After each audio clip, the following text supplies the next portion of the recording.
folks, welcome to the Prepared Homestead. This is Travis. Thank you all for stopping by to watch. How close are we to a civil war? You've been thinking about that? Has that at least, if nothing else, been in the back of your mind? Because I suspect that many of you, if not everyone watching this video, has probably thought about that at some point in time in the last 6 months or so. We are seeing, I believe, pushback. We're seeing people that have gotten to the point that they're sick and tired. They're sick and tired of the mandates. They're sick and tired of losing their job. They're sick and tired of prices going up. They're sick and tired of being told that they're wrong, that their ideas are old, that they don't matter anymore, that the way they raise their children or the way that they believe what morals are, everything, that they're being told that you're wrong, and that you can't do that anymore, that you have to change how you address someone or what you call them. You have to change how you teach your children. You have to change what you believe and that's in your heart and how you practice your own religion or your own beliefs. You have to change just every aspect of your life because it's all wrong. And this new woke progressive Marxism is the new thing. It's better, it's new, it's great, it's a new great reset.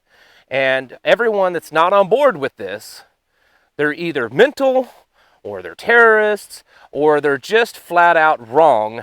And that, hopefully they'll just all die off and this new wave of new ideas and new philosophies will take hold and will create this great liberal utopian tomorrow. But we're seeing is a lot of people are starting to say, I'm not following you. I'm not doing this. And we're not tolerating it. And so we're seeing this pushback.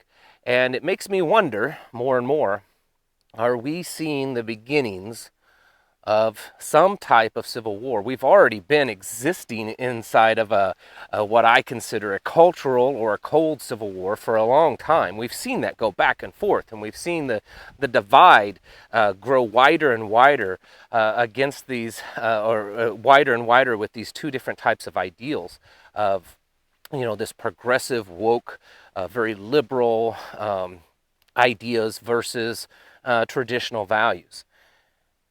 But is it going to get to the point that this cold civil war will turn hot? And that's something I wanted to talk just briefly about amongst some other things. As usual, you get a mixed bag with me.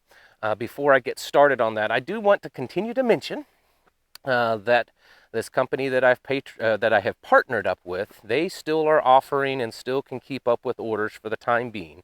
If you are in the market of purchasing some emergency food, emergency freeze-dried food, you can go to preparewithtravis.com. There's a link down in the description below, and they do offer some really great products. It's not the only thing you should be preparing. In fact, you should put your money towards other things first when it comes to food.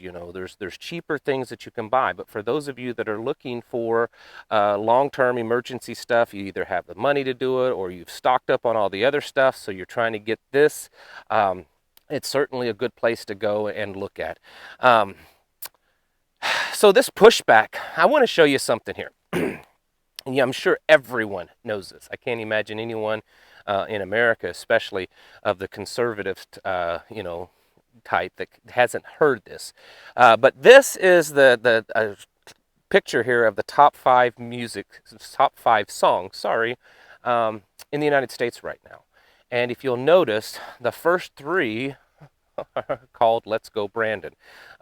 This Bryson Gray guy, he has held the #1 spot now for several days, and he's just all over the news. Conservative media and even mainstream media is starting to bring this up and starting to actually question what's going on and even interview the guy. Is this a sign of this pushback? I don't know. I can't say, but I can tell you that we're starting to see more and more people saying not enough. I watched an exchange this morning between Senator Tom Cotton and the Attorney General in reference to this memo where the Attorney General's office and the FBI are now saying that they're going to start investigating, and they are, and potentially prosecuting on a federal level parents that go to school board meetings. already Ohio and Missouri, at least, their state school board associations have voted to withdraw themselves from the National School Board over this matter. And we're starting to see more and more of this pushback. The same way with the whole mandated this. We're seeing more and more pushback. People say not enough. People standing their ground. And we're seeing this play out all across America. And I think that in part, we're dealing with people that, on the other side, that have probably experienced their brand of philosophy, this far left woke utopian Marxism, long enough that they think that that's now their time. It's their time to shine. It's their time to flourish and to push their ideas. And there's still a lot of people left in the country and around the world that hold to these traditional values and say, no, this is wrong. Without going off the deep end, if you just look at studies done on cultures in the past, that once they start to lose that moral foundation, once they start to lose that idea of right and wrong and family values and traditional values, it usually takes about 3 generations for them to start falling apart. And one of the things that I was reading, my wife showed me that when a culture starts embracing kind of a sexual revolution, where they've done away with monogamy, they've done away with marriages, traditional type marriages, and they have embraced this, this decadence when it comes to sexual immorality, that it takes about 3 generations. And if you go back 3 generations, it started in around the 60s, and it's just progressed and progressed, and here we are about 3 generations later. So, which just backs up the opinion that I've had for quite a while of that we're watching the collapse of our civilization. The other side is, it's us. It's the people that are saying, no, listen, I don't care about your crazy wokeness. I don't care what you think, some new brand new idea of how we should live. It's not going to work, and it's wrong. It doesn't matter if it's going to work. It's just wrong, and we're not going to take it. And so we're seeing that back and forth fight right now. And the question is, again, is this going to lead us to a civil war? I'm not going to say yes or no to this. I think that the odds of us getting to that point of an actual physical civil war are certainly increasing every day. I think that at the core, both sides are very adamant on not giving up any ground. And when that happens, and when we're seeing a greater and greater divide, even amongst families, where family members are no longer associating with each other because of these various ideas, well, it's not going to take much. And then when you add to all that the damage to our economy, with inflation continually going up, the damage on the supply chain where people just aren't getting their stuff, there's just a lot of frustration going on, right? A lot of people are just fed up. People are fed up and they're worried. I'm hearing from a lot of people that they're worrying about, what kind of future is their child going to have? Are they grieving the loss of America? Are they experiencing firsthand what it feels like to lose their culture and their identity? There's a lot of mixed feelings going on right now with a lot of people. And when you add all that together, I think you have the makings of a volatile situation that could become some type of civil war. So where does that leave us? What are we going to do? Well, we have to continue to prepare for that. This is something that most of us preppers for a long time have known, that we could eventually fall into some type of a civil war. Is this going to be a civil war of individual against individual? Is it going to be a civil war of individuals against a government, or individuals against individuals and a government? We don't know. We don't know how this would play out, even if it plays out. But I do think that we're getting close to that. And will we avert that situation and be able to fix it and be able to come to some agreement? Will there be some type of smaller event that will release the pressure so that, well, maybe, it doesn't actually happen? Who knows? The fact is that it does appear that we are headed down that path. And, I'm hearing every day from people that are realizing that. You know, they've realized what I've said for quite a while, this cultural secession, this need to separate ourselves from this culture that we're seeing play out in front of us here in America. Just this past week, my wife and I have met face to face with several people that have either moved into this area very recently or they're currently moving. One person just purchased some property and they're planning on moving up here in the next few weeks. And then online, through emails, I have responded to, I can't even count right now how many emails over the past week that I've responded to of people that are doing the same thing. They're either moving here, maybe they're moving to other places in the country, and what I'm seeing is that so many people are realizing this, and they're getting to places where there are other people that are more like-minded. They realize that this divide is affecting them where they're at. It's not safe there. It's not safe because they may feel certain restrictions and mandates and repercussions from, say, the supply chain and all that may happen worse where they're at. But a lot of them are saying that, we just can no longer tolerate this shoving down our throats of this leftist, progressive, woke agenda. And we're trying to find places that we won't have to endure that we don't have to raise our children around that. And I think that's a big signal to me that we're seeing kind of this exodus from certain places across the country, and they are usually the bigger cities, but we are seeing this exodus of people that still hold to those traditional, conservative, kind of family, biblical values from these cities and a few states that have embraced this very leftist, woke agenda.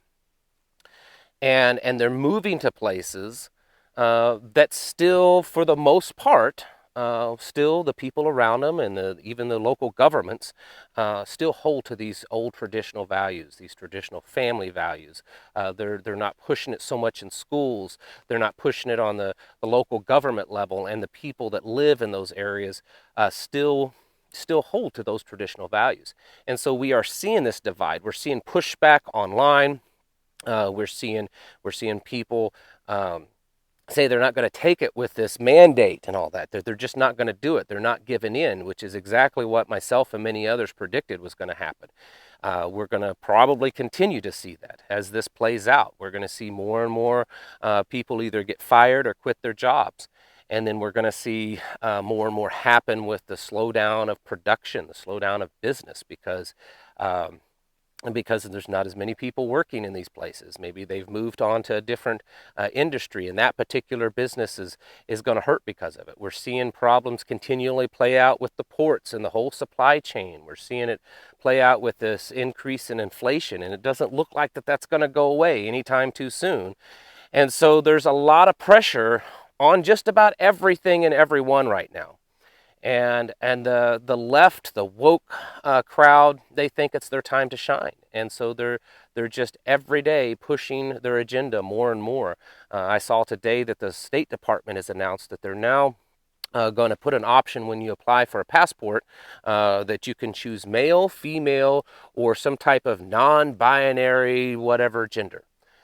So we're seeing this again, where there's this play of the left versus right. As much as I really hate that left versus right paradigm, and I know that that's not the actual thing that it is. It's not just left versus right.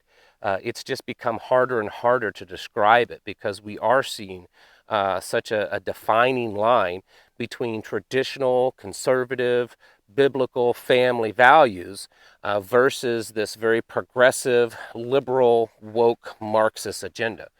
So at this point, I don't really know how else to describe it.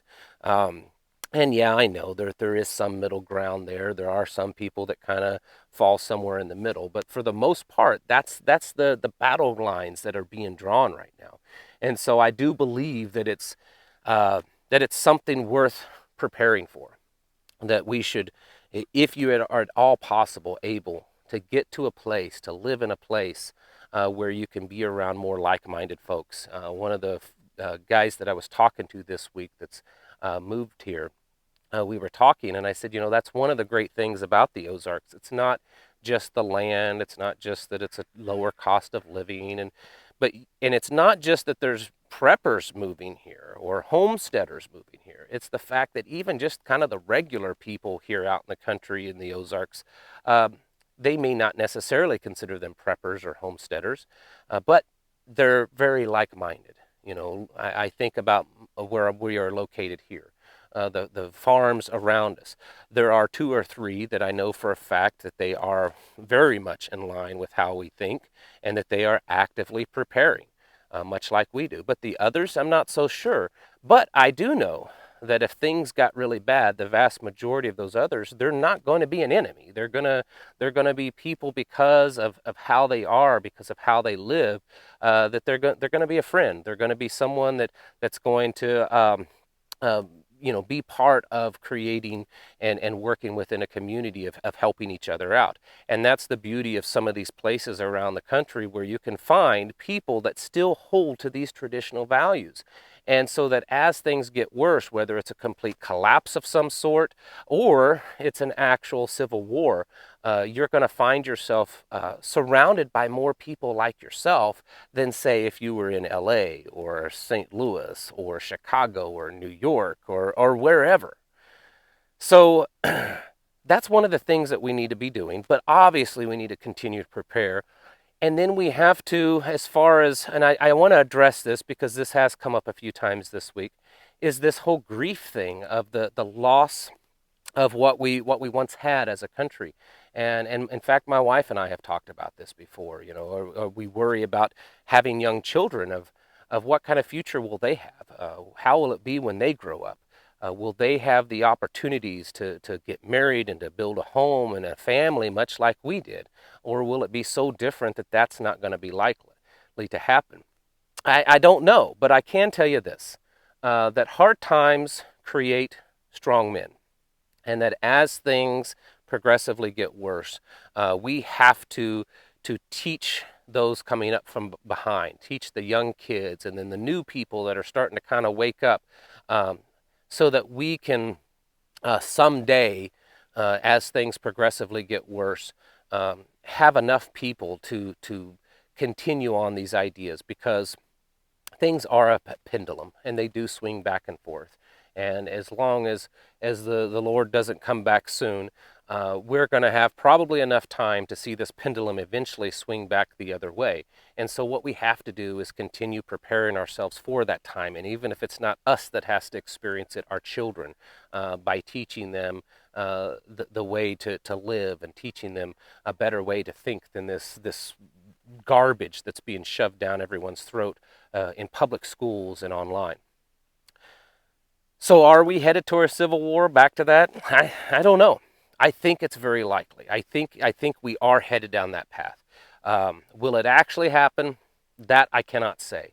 But there's certainly a building of pressure on both sides of this constant pushback that we are seeing play out. And I think if nothing else, it's something that we should be preparing for. What we should be kind of getting ourselves ready in every possible way, and finding more and more people that are like-minded so that we can connect with them and start building relationships with them, so that if this does happen, if the Civil War becomes a hot war, we have others like us that are around us. Because I don't think that it's going to be something like we saw with the Civil War of the 19th century. It's going to be a very different thing if something like that were to happen. So continue to prepare, continue to get your houses in order, and continue to try to find folks around you that are like-minded. One of the ways you can do that is over on the new website we've got going, tphnetwork.com. There's a link in the description below, and a lot of people are starting to make connections over there because it's a website, kind of like Facebook, that is filled with like-minded individuals. All right, folks, thank you for watching. Catch you in the next video.